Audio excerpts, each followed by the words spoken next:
Welcome back to another episode of Please Call Me Crazy, brought to you by Free People Radio and powered by our favorite sponsor, TireGet.com. That's TireGet.com. You have to buy tires from somebody, you might as well buy them from us and help fund the movement, help support the movement. We believe in the freedom of movement, and that's exactly what the establishment wants to take from you now. I'm your host, Royce White, here in the belly of the beast, Minneapolis, Minnesota, for episode 190. Episode 190, fast approaching episode 200. We're well over 1 million downloads and 1 million views on all the platforms, across the audio platforms and the streaming platforms. We're doing substantial numbers there with the War Room. So huge shout out to the entire War Room posse. Grace Chong, Maureen Bandon, the great Steve Bandon for continuing to stream. Please call me crazy every night. I become a fixture of the nighttime hour in the America First movement, and I'm proud and grateful for that. We appreciate everybody out there in the audience. Um, Tune in to the Royce White radio show on the John Fredericks Radio Network Monday through Friday at 9 p.m. Eastern, and then on Saturday mornings at 9 a.m. Eastern before Steve Bannon in the War Room. We're on Real America's Voice for an hour. So a lot of places to view the content, a lot of places to come and connect with me and hear the type of conversation that I'm bringing.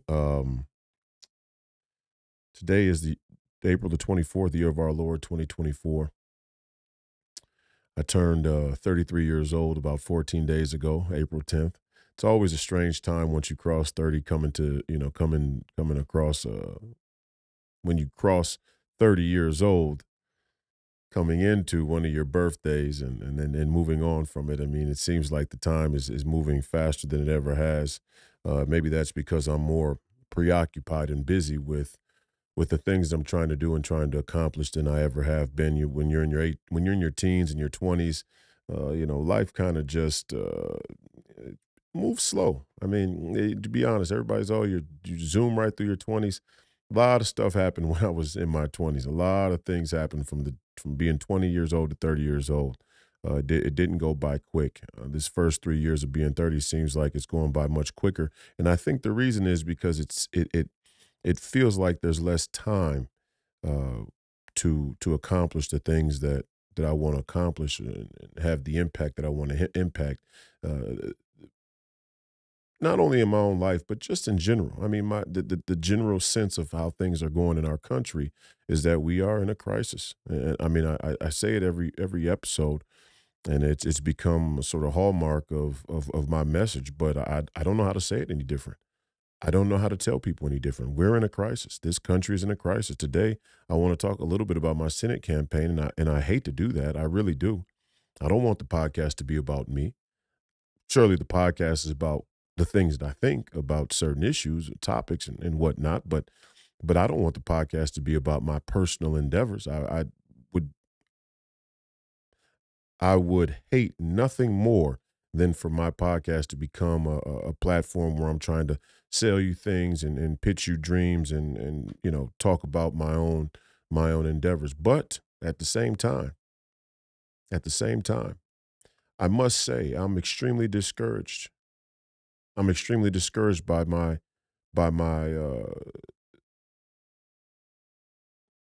I'm extremely discouraged by what I see during this senatorial campaign. I'm extremely discouraged by my own party here in the state of Minnesota. I'm extremely discouraged by the uniparty politics that still prevail, even though we see the results of their work, and we do see the results of their work. It's very obvious. It's blatant. It's about as blatant as you could possibly get. And then people try and act like, oh, they don't know what the uniparty means. What do we mean by the uniparty?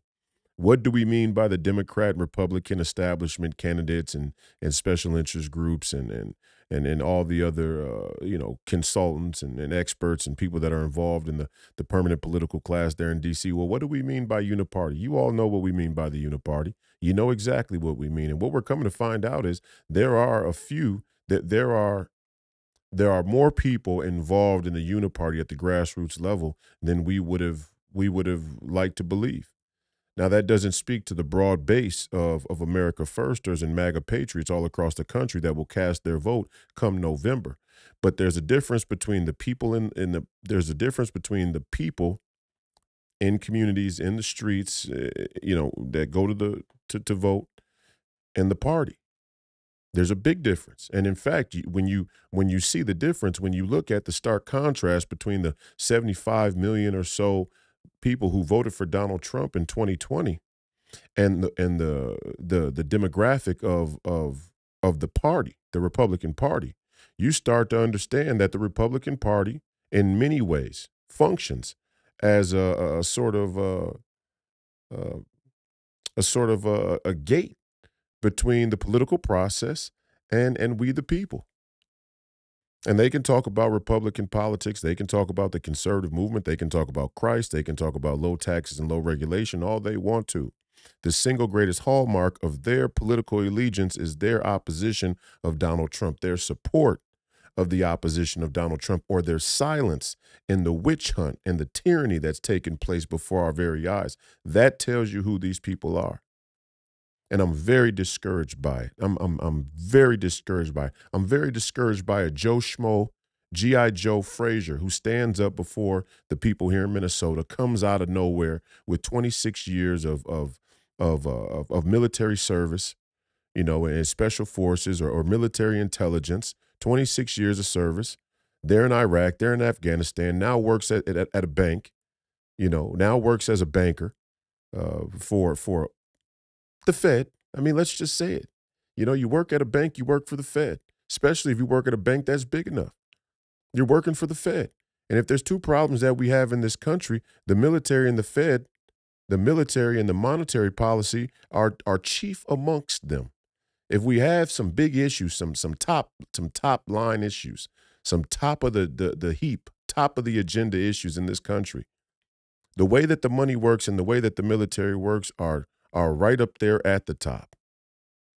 And I don't know how else to say that to you other than to say it to you. And there are a lot of people out there who still don't believe it. There are a lot of people out there who still believe that the monetary system, the way that it is today, can continue to go on. There's still people who still believe that we can continue to play the empire, that we can project strength against our would-be enemies out there all across the world who end up being whoever we need them to be, whenever we need them to be, to justify taking your tax money and giving it to military contractors or supply chain manufacturers for a bag of bushings that should cost $100, but it costs $90,000 when the Department of Defense purchases it. I mean, if we don't want to address those issues, then fine. Then fine. But what I won't do is I will not deviate from the message, not a single fucking inch. Because this election is not about me. This 2024 election is not about me. It's not about Donald Trump. It's not about Steve Bannon.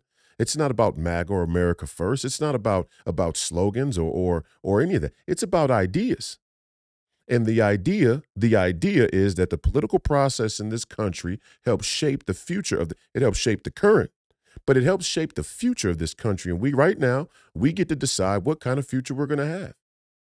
And if we don't want to have a country, if we don't want to have a future, start with not having a country. If we don't want to have a future in this country, start out with not having a country at all. That's where we are now. That's the baseline. That's the starting point.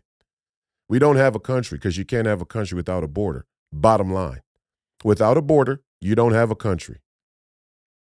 So if we want to work on not having a real future in this country or for this country, let's start out with just saying the quiet part out loud. We don't have a country. That's what we're doing. It's not about me. This senatorial candidate, this senatorial campaign against Amy Klobuchar on the Democrat side, but even first in the party against Joe Fraser.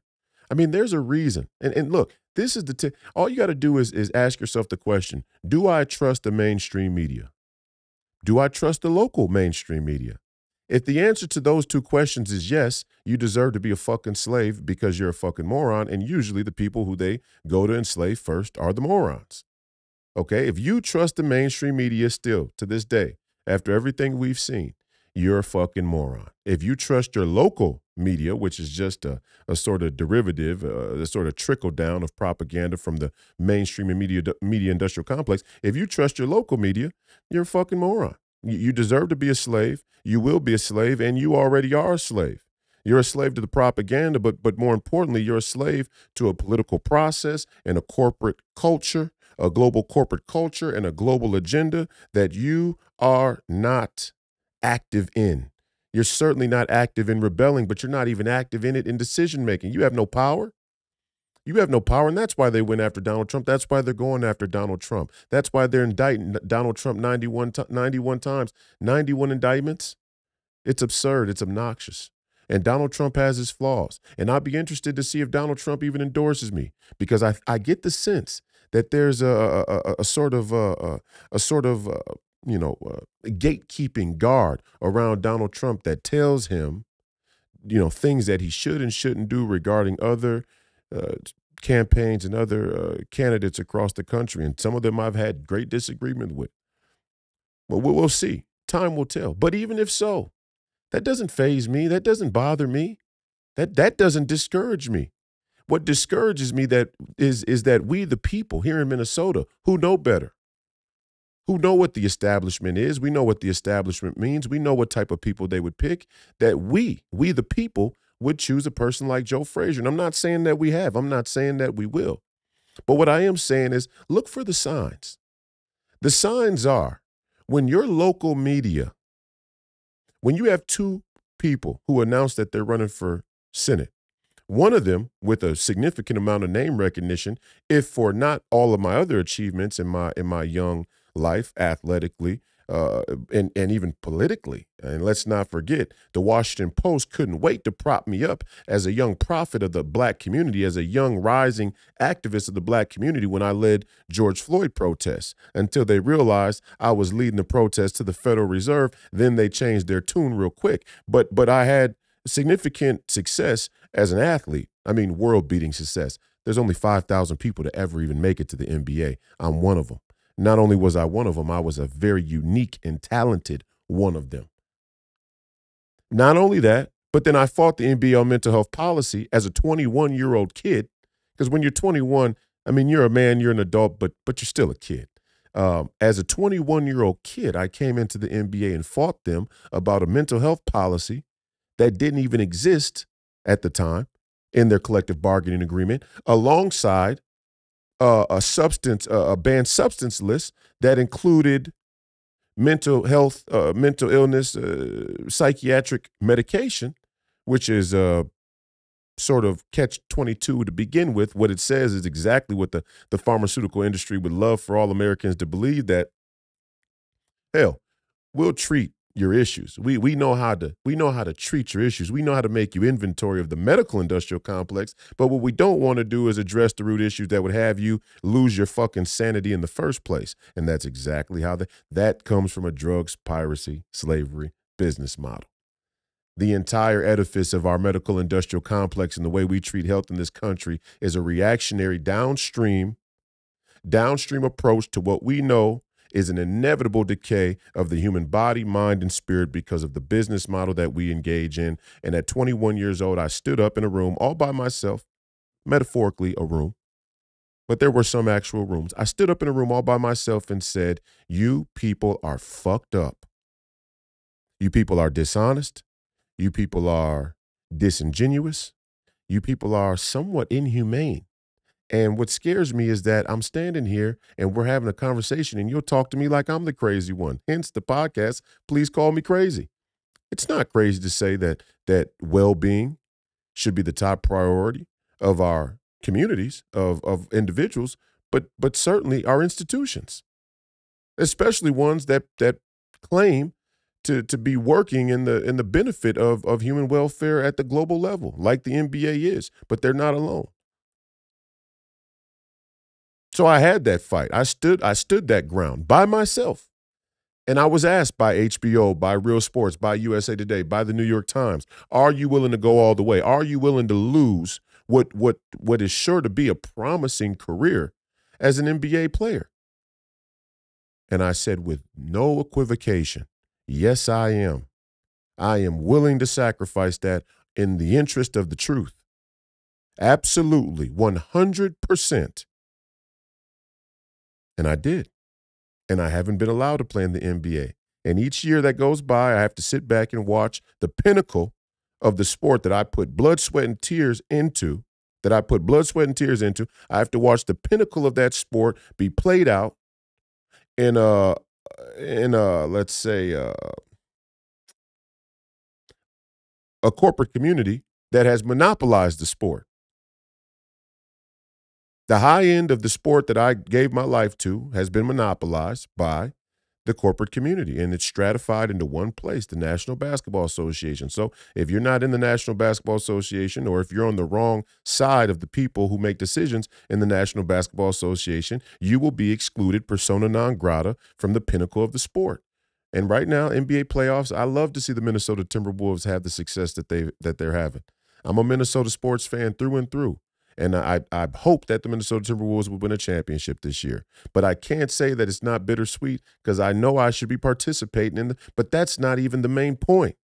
The point is I had that fight, and what's important for you to know as constituents out there who may be casting a vote for me in this election or in elections in the future for an even bigger office, what you should know is the result of that fight was not that I was laughed out of the room, that I faded into obscurity. What happened from that fight is that I live in an exile where the NBA has since admitted that the very fight I brought to their front door was not only necessary, but necessary to a point where they quickly implemented what I suggested from a policy standpoint. Now, the New York Times, the Washington Post, the Rolling Stone magazines of the world, Axios, or whoever else, Sports Illustrated, ESPN, whoever, they may not want you to understand how important that actually is and what it says about me. But I'm here to reiterate it for you, because we live in a time where if you do something important, if you do something significant or something great, other people won't necessarily talk about it, because the media controls who gets the gratification, who gets the acknowledgement for the important work they do. And oftentimes they will avoid acknowledging important work because it goes against their agenda. That's who I am. I took the NBA on and I won.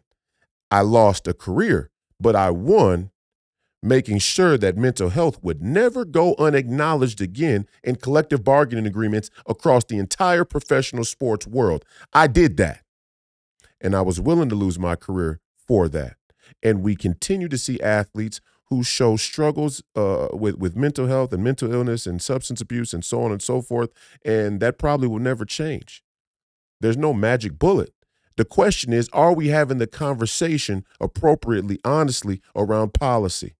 That's who I am. That's what I did. And I say that not to, go off on a tangent, but I go back to where I started with the local media, who has two candidates who are running for United States Senate against a 3-term, 18-year stalwart of the Democrat Party, of American politics. Somebody who many consider to be one of the most successful, one of the most, I don't know what you want to call her, but veteran, politicians around. Two candidates. One candidate had their candidacy, their declaration of candidacy, sent across the entire wire. One of them wasn't even spoken about by the local media, not even mentioned. You tell me which one you think is which. The candidate, myself, who already has name notoriety for being successful on a number of things, not to mention running against Ilhan Omar and raising a substantial amount of money in that election cycle. And oh, by the way, when I ran against Ilhan Omar, don't forget that some of these national and global publications were willing to talk about it right away. They were all on board. They couldn't wait to see the showdown between the young, black, patriotic, militant man from Minnesota, troubled past or not. They couldn't wait to see the throwdown between him and Ilhan Omar, because it was sure to be a good spectacle. But the Republican establishment had different plans. They wanted to promote C.C. Davis, who couldn't politic her way out of a cardboard box. And that's why she got smoked in a congressional district that many Republican candidates would get. But she didn't move a needle at all. She actually had the audacity to stand up in front of the Congressional District Convention in 2022 and say that she should be the candidate and not me because the fight between her and Ilhan Omar was a girl fight. And there were Republicans who stood up and cheered in that room. A fucking girl fight? Really? A girl fight? I digress. The point is, the local media won't even mention my candidacy. They won't even acknowledge it. And that should tell you everything you need to know about Joe Fraser. I shouldn't have to say anymore. I don't want to go into his history and try and put why. What, 26 years of military intelligence, we know who's sending you to run. Well, listen, people who are military intelligence, they never stop being military intelligence. You don't retire from military intelligence. You don't really retire from the military, and you damn sure don't retire from the company. We know that. Okay, so I don't know who Joe Fraser is working for, but there's this preponderance of ex-military veterans who get funded to run for office. And you wonder why? You wonder why the military-industrial complex always has its engine on full tilt, on full go? When you give an exorbitant amount of future money, future bucks, let's call them citizen bucks, when you give an exorbitant amount of citizen bucks to your federal government to put you further in debt and then pay that money to military-industrial complex contractors, who do you think the complex is going to send back to make sure that the bills get passed that keep the money coming? The Joe Frasers of the world. I'm sorry to be so frank about it, but I'm pissed off. I'm pissed off that it would even be a comparison. I'm all for having elections. If Joe Fraser wants to step up and debate me, be my guest. Let's talk about it. Border, debt, forever wars. Guess which one Joe Fraser is going to be shaky on? You don't have to ask. Go look at his literature. Go look what he's emailing. He's solid on the border. He's solid on the debt. And he's shaky on the forever wars. Of course, we got to close the border. We have to be fiscally responsible. And we have to support the Ukraine. That's who this guy is. And that's who all these military-industrial complex rhino boomer cons are. We don't, the litmus, we don't have to pick, oh, do I like him? Is he articulate? Is he clean cut? What's his background like? Let's do a background check. We don't need a fucking background check. I don't care how charismatic he is. I don't care how charismatic and well-spoken Speaker Mike Johnson is. I know who these people are. And now you should too. You should too. And if you continue to let these mealy-mouthed puppet politicians stand up at the podium and sell you a bunch of lies, a bunch of dreams, and give a bunch of false promises, then you deserve every ounce of the tyranny that you're experiencing and that you will continue to experience under this uniparty regime. Don't get caught up on Joe Biden. It's Mitch McConnell the same way. And they work together in lockstep. They work together in lockstep to undermine this country and to undermine your citizenship. What more do you want me to say? What more could I say? What more could I say? It tells you everything you need to know about my Republican opponent, my Republican Senate opponent, that the local news spread his candidacy all throughout the local media, and they won't even acknowledge mine. Now, let them come up with some good excuse why. You ask them. All you people from Minnesota out there, you call or email Fox or WCCO or Care 11 or whoever else. You the Star Tribune, the Pioneer Press. You call and email them and ask, why was America First candidate Royce White not acknowledged? Why was his Senate candidacy not even acknowledged? Now, all of these, remember now, all of these organizations, they all got diversity, equity, and inclusion programs in their HR departments. They all got diversity all throughout their vision statements and their charters that were rewritten post George Floyd and BLM to make sure that they don't get canceled. But the young black candidate, because he's MAGA, because he supports Donald Trump, and really supports Donald Trump. Not like I support him on paper. I support the fundamental ideas that the America First movement is standing on, partly because I'm involved in the brain trust that put those ideas forward. And Steve Bannon is probably the head of that brain trust. And he's a mentor of mine and he's a friend of mine. And he and I disagree on some things, but for the most part, we're in perfect harmony on the root issues of of this country and what needs to be done to change it. And we're in lockstep. And not in a bad way, not in the liberal Democrat order way, not in the globalist, cosmopolitan, omnisexual way, not in the World Economic Forum way. We're in lockstep on few issues that have factual basis. If you don't have a border, you don't have a country. If you're a country in debt, all your citizens are in debt. The entire federal government is running a deficit that it can't sustain. Your country's in financial trouble. And if you try and be in a war everywhere at all times, you can't defend anywhere good enough to call yourself a cop. The world's police, peacekeeping, let alone nationally secure. And we know that the administrative state has gotten way too big. The federal government itself has become the justification to perpetuate the scam. Every time you look up, they're going to pass a bill and they're going to say, hey, we got to raise the debt ceiling. We got to have another continued resolution. Why? Because look at all the people who work for the government. If we don't pay these people who work for the government, then we're going to have an economic collapse. Too many people are going to be out of jobs. Too many people aren't going to have any money. A huge part of the GDP and the economy will no longer function. So they're using their own existence now to justify the continuation of the scam. And all they're doing is calling your bluff. They got those cards facing up. And they're telling you, I'm all in. We're all in. The government right now, they're playing poker. They're saying we're all in.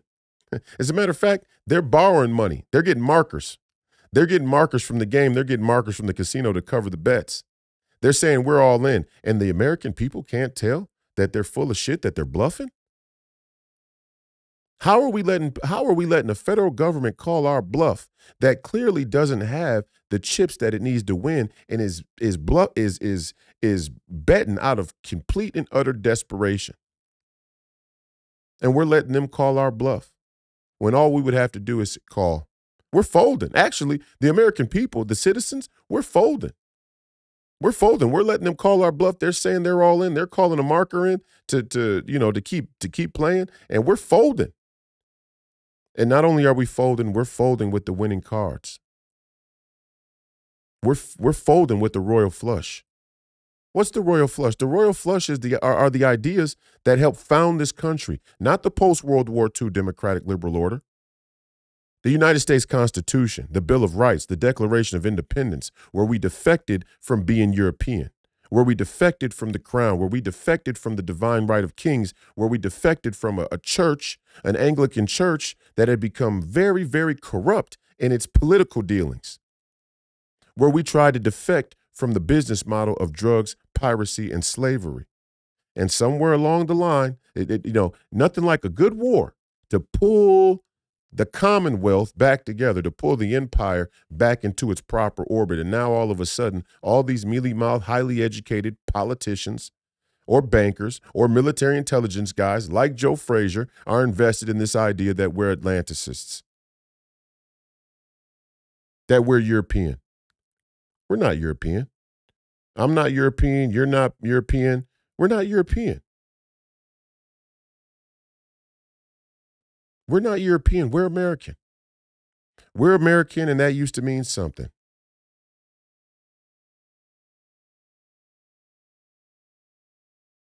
That used to mean something.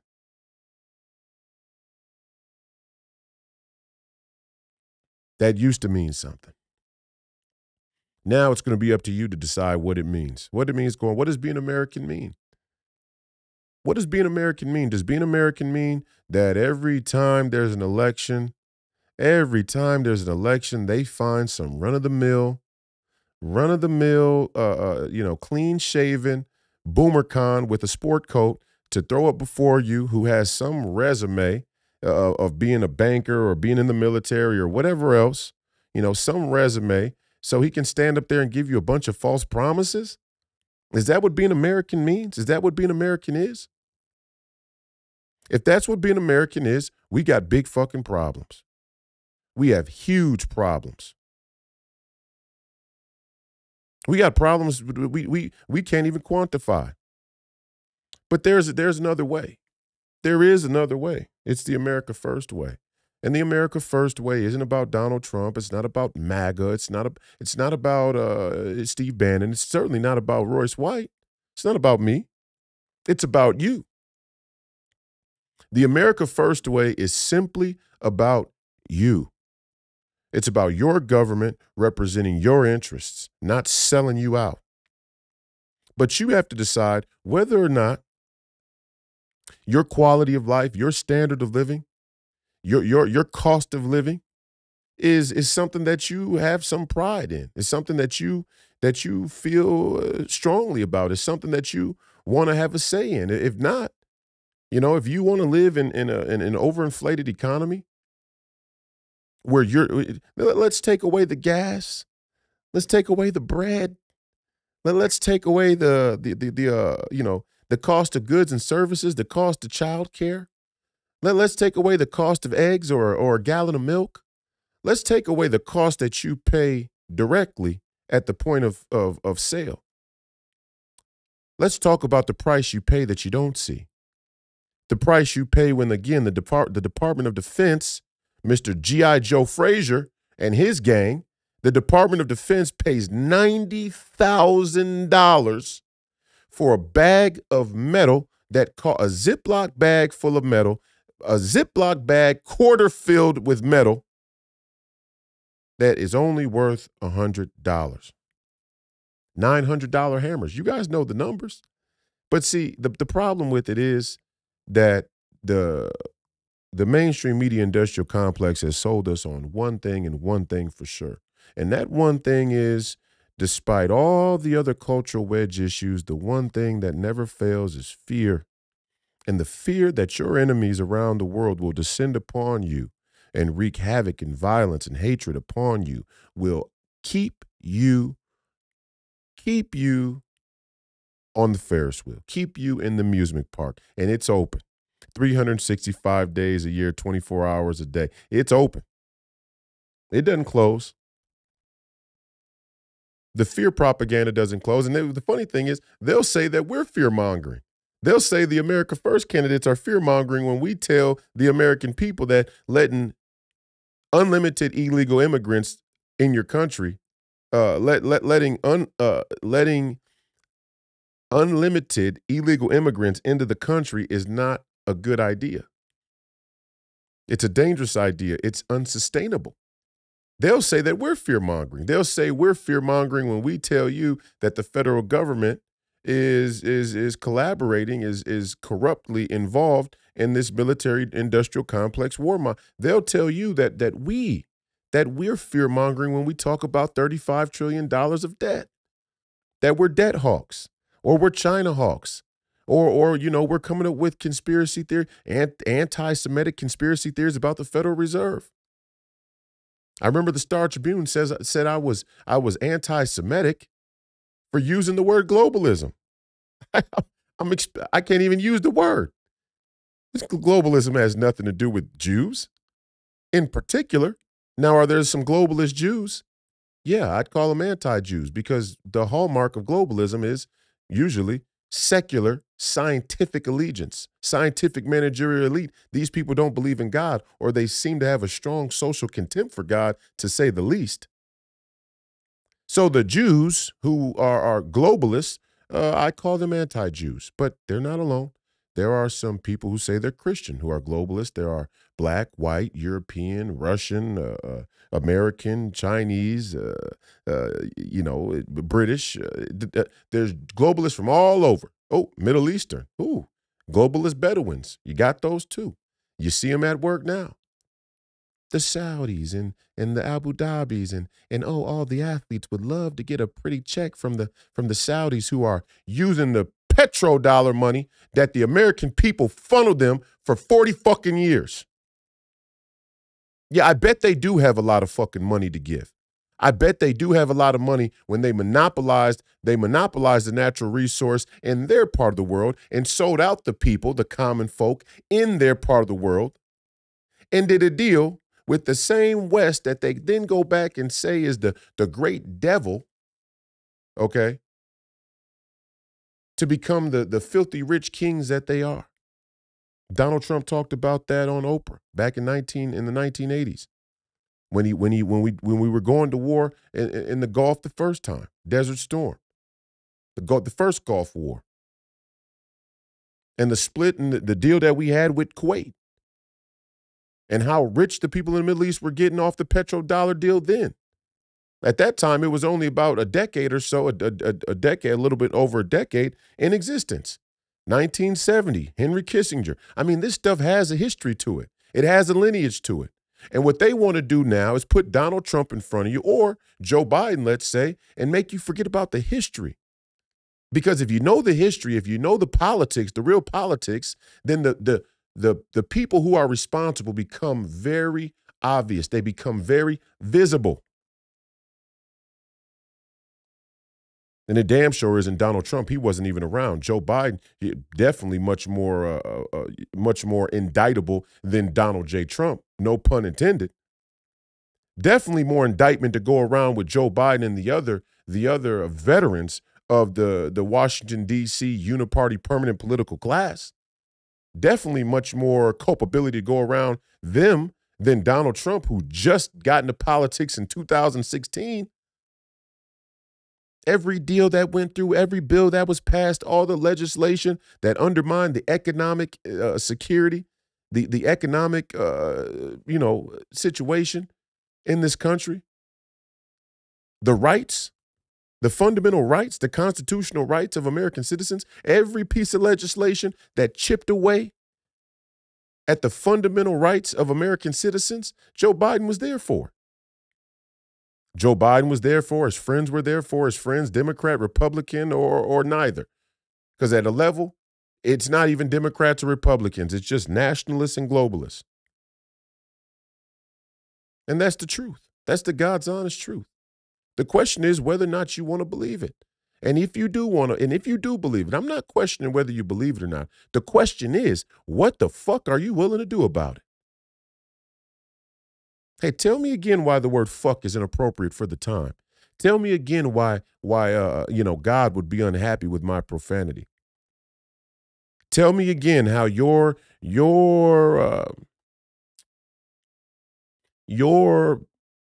vision of Christianity is so passive and lukewarm. Tell me again. Tell me again why your pastors from all these churches, all these Protestant churches, and even some of these Catholic churches all across the country, all across the world, even there in the Vatican, the Pope himself has bent the knee of Scripture to this woke agenda. An agenda that's clearly anti-God, that's clearly anti-Christ, and really, when you get down to it, it's anti-human. I mean, it professes to be a secular humanist, but it's not even really humanist. Because once you get through all the rubble, once all the smoke clears, you got people like Yuval Harari who openly tell you, Yuval Harari, the thought leader and whisperer to Klaus Schwab and the entire World Economic Forum, all these mealy-mouthed, highly educated, greatly reviewed authors from the mainstream media industrial complex. Every time Yuval Noah Harari comes out with another book, you can sure to have the New York Times put it on its bestseller list. You think that's by accident? I don't think so. You have him come right out and say, hey, those of you humans that can't produce other humans are going to be useless in the future of the fourth industrial revolution. And the only humane thing to do with those useless people is to give them some combination of drugs and video games.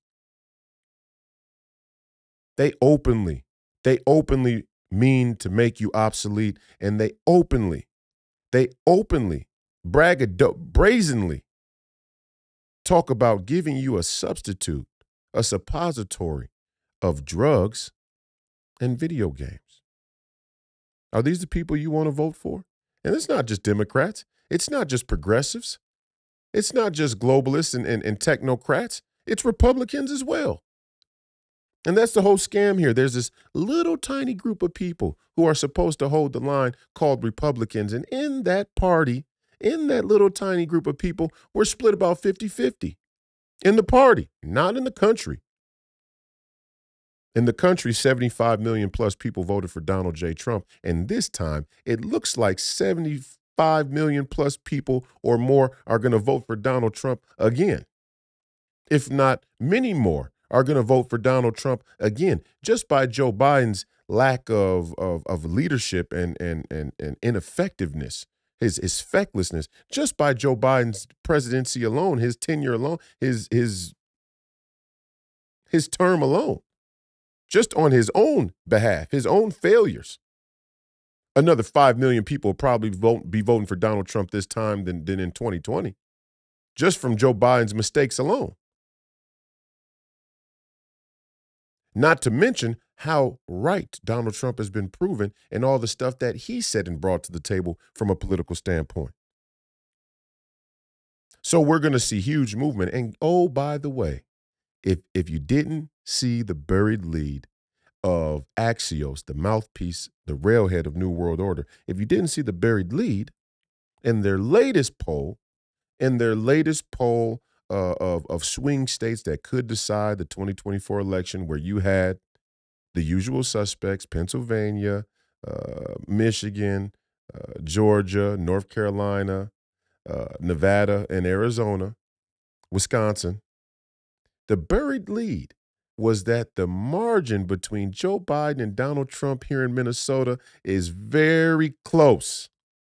And it even went on to say that Joe Biden cannot hope to win the 2024 election if he does not carry a state like Minnesota.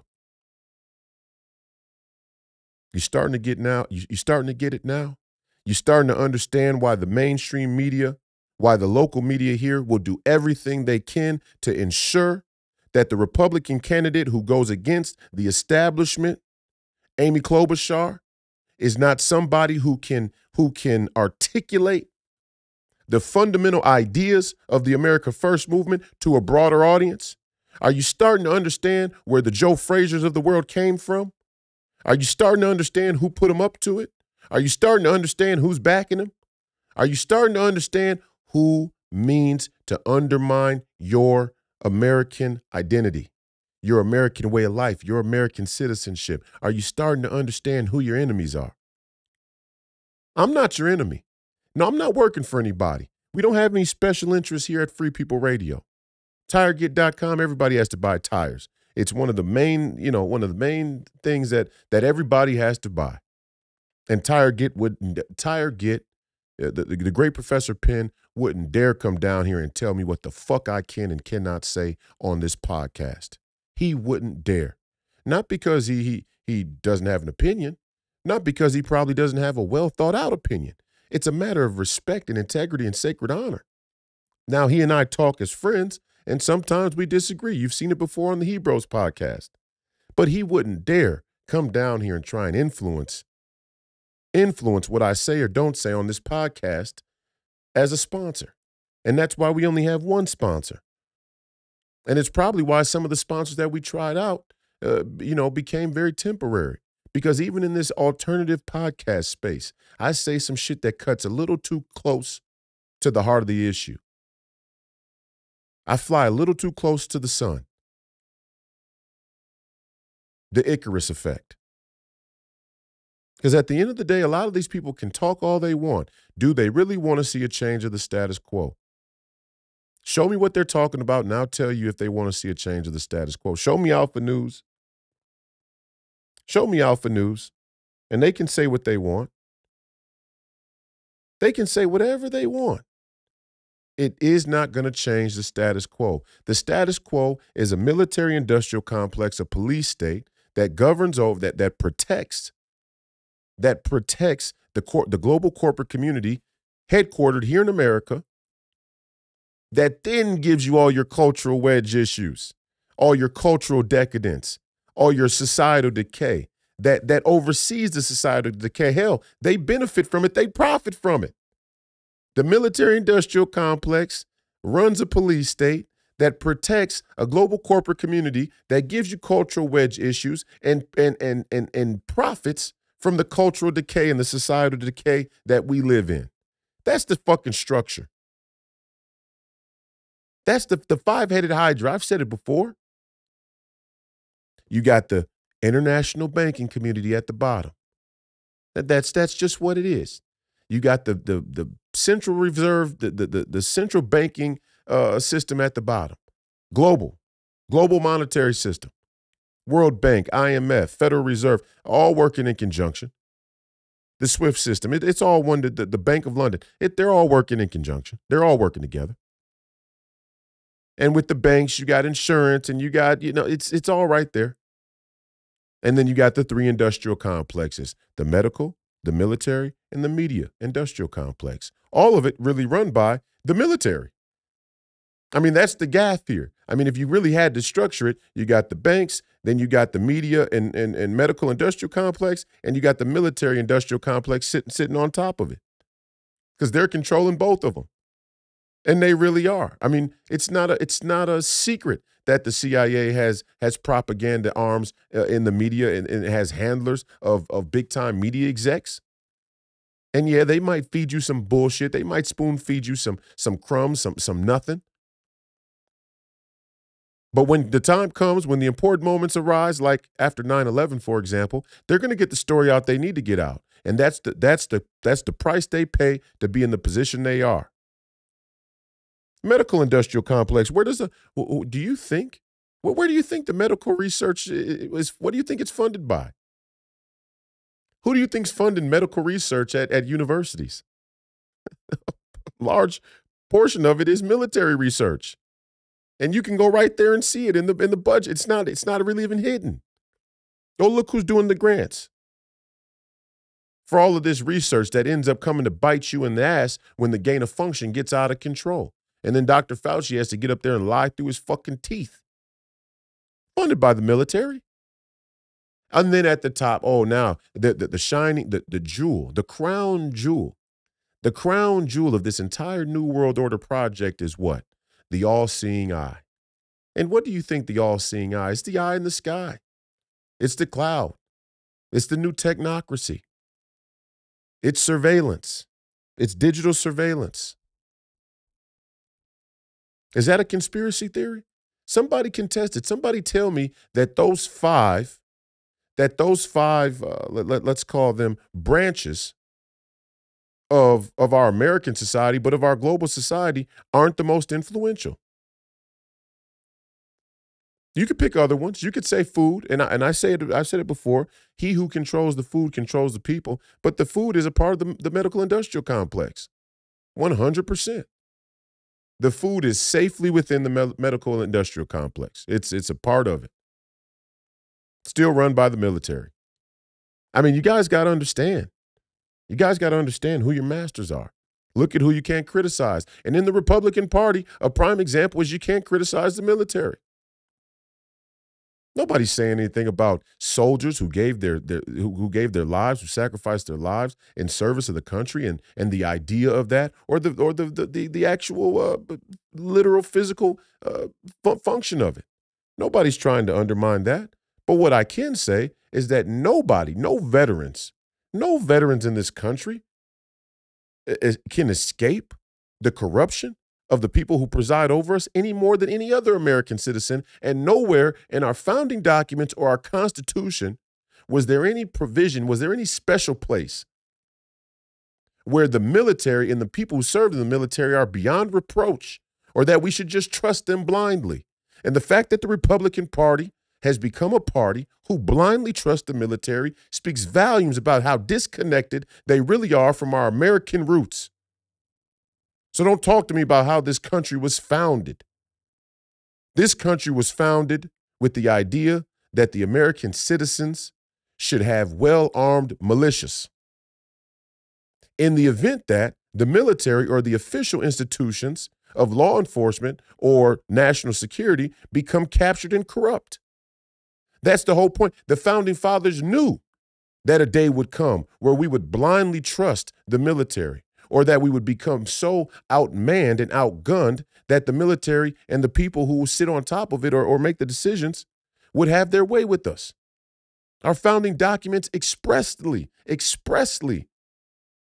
lay that out. And here we are. Here we are, the young, black, militant MAGA candidate who's running for Senate against military-industrial complex stalwart Amy Klobuchar has to come to the American people and be the bad guy. I got to be the boogeyman. I got to be the one who says we can't trust all these military guys running for office. I got to be the one, so be it. Doesn't bother me. They tried to go after Donald Trump a month back or so, whatever, and whatever he said about the military and what he was saying the right thing. To be honest, he was saying the right thing. Now, I don't even exactly know what he said. I didn't see the comment. I didn't hear the comment. I didn't even see the soundbite. I just saw the reaction from the mainstream media industrial complex, and the reaction told me everything I needed to know. It really did. Donald Trump was trying to say something about the blind faith that we have in the military, and everybody jumped all over it from the mainstream media because they know who their masters are. Isn't it strange? Isn't it strange that the Democrat and anti-war movement of yesteryear has now become full-blown, committed, obsessed with a forever war in 3 different places in Asia? And, out of the 3 places, I mean, let's just be clear about this. I mean, the tales are everywhere. Out of the 3 forever wars that we now face on the Eurasian landmass, out of those 3 forever wars, which one does the mainstream media industrial complex, let's say, disregard the most? Which one are they most in opposition of? The one where the people believe in God? War between China and Taiwan, they seem to be all in. We got to defend Taiwan at all costs. A war there in the Ukraine, they're all in. We got to defend the Ukraine. We got to defend the territorial integrity of Ukraine. They're all in. Defend Israel? Oh, you're seeing a great departure from defend Israel. And I'm not saying that that I'm in alignment with the overall foreign policy regarding Israel, with our Israel policy. It seems to be an Israel first policy, and I don't like that. But I'm not stupid enough to let them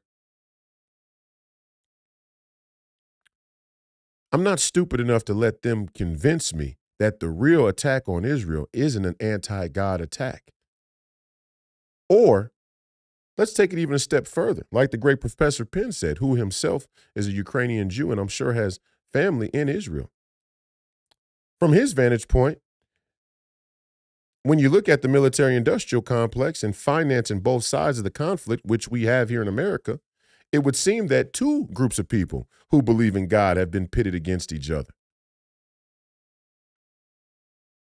And that might be a tough pill to swallow. And I know there'll be people in the comments and say Islam doesn't believe in the same God as Christians or Jews, or you're fine. You want to play that game, you play that game. But I'll tell you this, for a bunch of atheists and secularists, the Iranians' version of God poses just as much of a threat as the Christian and Jewish version of God. I can guarantee you that. In fact, if you were going to start to break down which one is more dangerous to the establishment, the Iranians and the fundamentalists of Islam pose an even greater threat. Why?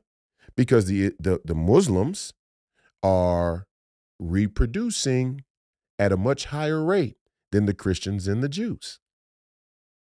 Islam as a religion is spreading much faster than Christianity and Judaism.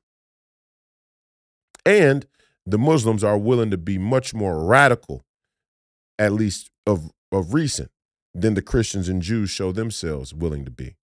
So don't be thinking that the establishment isn't just as afraid of radical Islam as they are Christianity and Judaism. It just so happens they may be willing to sacrifice the Judeo-Christian roots of this country to prop up Islam as a kick to the people who could save this republic, because that will help them down the line. Because if America falls, if the freedom that's written in the Constitution in America falls, then everybody will be on their own. But don't be mistaken. Like the great Professor Penn said himself, It may be that the globalists want to see two very ancient cultures who believe in God kill each other, try and destroy each other. Pit black versus white, make off with the green. Pit Jews versus Muslims, make off with your rights. That's just one theory. But what I'm saying is, whether it's true or not, there's always a boogeyman. There's always a big bad wolf that we need to be afraid of here in America. You, the American people, we the people. Ever since World War II, there's always a boogeyman. There's always somebody we need to be deathly afraid of. I'm sick of it. And you should be too. You should be sick of it. You should be tired of what's happening.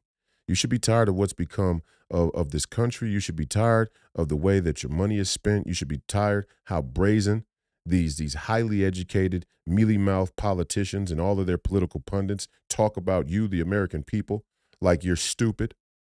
They talk to you like you're stupid. They talk about you like you're stupid. You should be offended. I'm offended for you. And I hope that the people out there, everybody out there watching, anybody out there watching, is becoming wise to what this establishment is doing and the people that they want in office to protect the status quo, to protect their interests. I'm not one of them. There's no special interest behind me. There's nobody, there's no super PAC.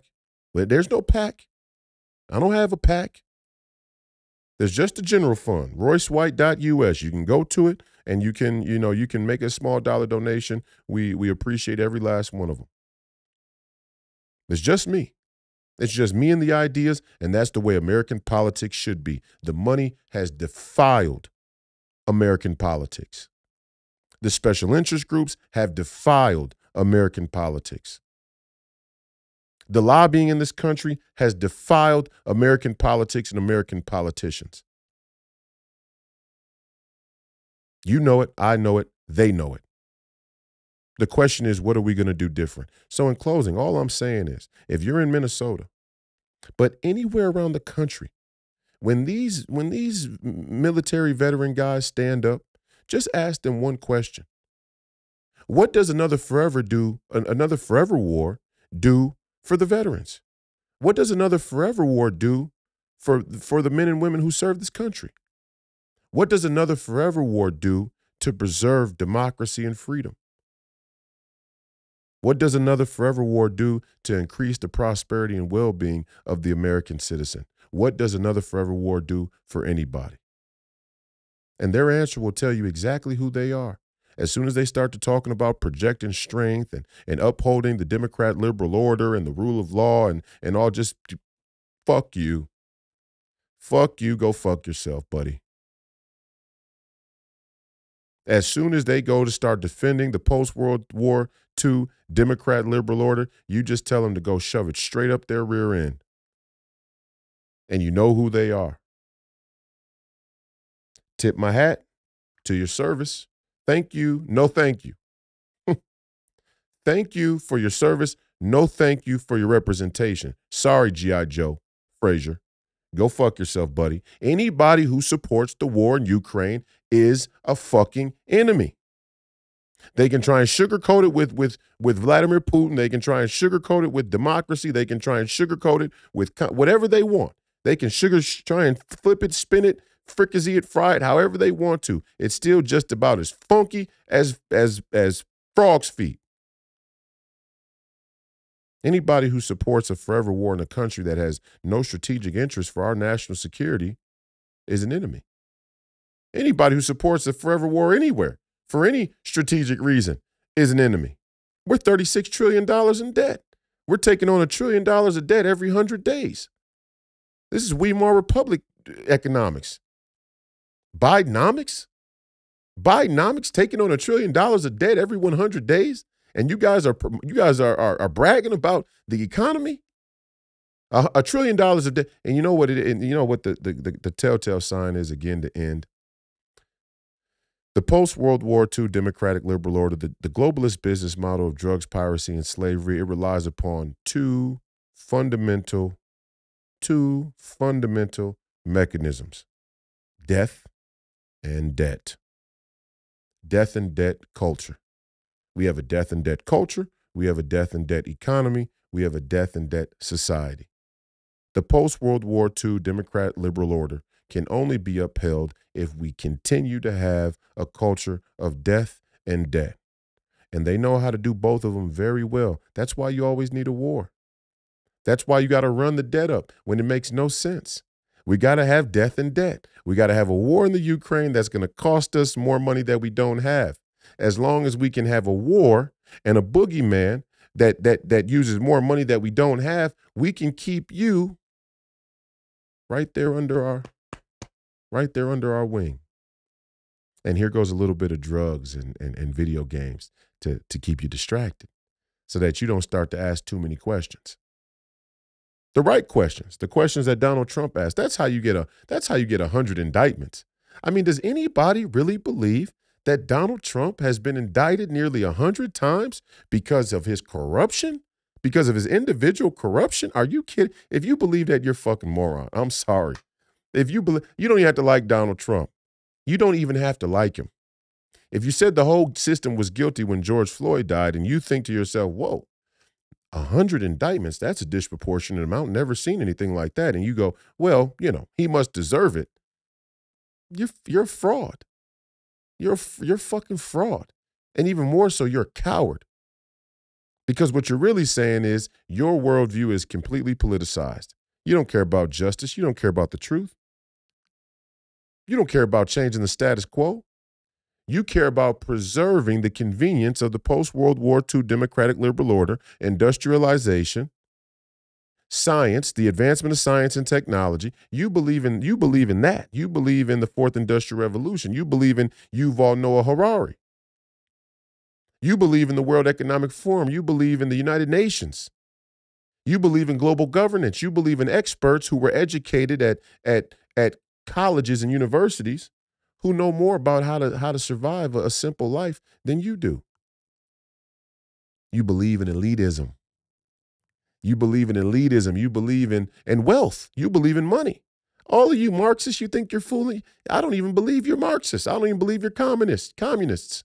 You believe in money. Trust the science. How do you come up with the mainstream science? You need money. You need a lot of money. So ultimately, you believe in money. You believe in science. You believe in money. You believe in war, you believe in money. You believe the media, you believe in money. You believe in politicians like Joe Fraser, you believe in money. This has been another episode of Please Call Me Crazy, brought to you by Free People Radio and powered by our favorite sponsor, TireGet.com. That's TireGet.com. You have to buy tires from somebody. You might as well buy them from us. Help fund the movement, help support the movement. We believe in the freedom of movement, and that's exactly what the establishment wants to take from you now. I'm your host, Royce White, here in the belly of the beast, Minneapolis, Minnesota. This was episode 190.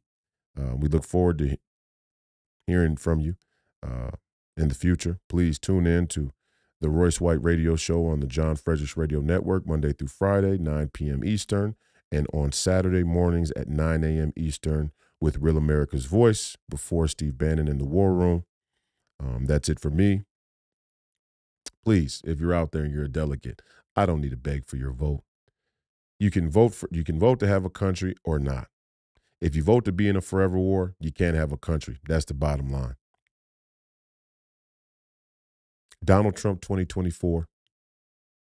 The Supreme Court needs to step in. These kangaroo courts are going to undermine the republic, fundamentally undermine the republic. And it's incumbent upon the three branches of government to provide balance. There's no balance with this. The kangaroo courts are not balanced. They're politicized. Everybody knows it. Witch hunt. Everybody knows it. We can see it. It's clear as day. If we let it happen, we deserve what we're going to get. We deserve what we get in the end. And if you duck your head in the sand and you pretend like you're not in the hot seat, you're not in the crosshairs, you're not the target, so you'll survive to live another day. As soon as you start to think that way, you don't deserve the position that you hold in this country. It's been proven to us time and time again, if you stand by and do nothing, like a lot of the Republicans and conservatives did, a lot of us did. A lot of the Republicans and conservatives stood by and did nothing while police and district attorneys and courts, they played fast and loose with jurisprudence and statutes and all the other laws in order to get prosecutions and incarcerate whoever they wanted to. And we watched that happen.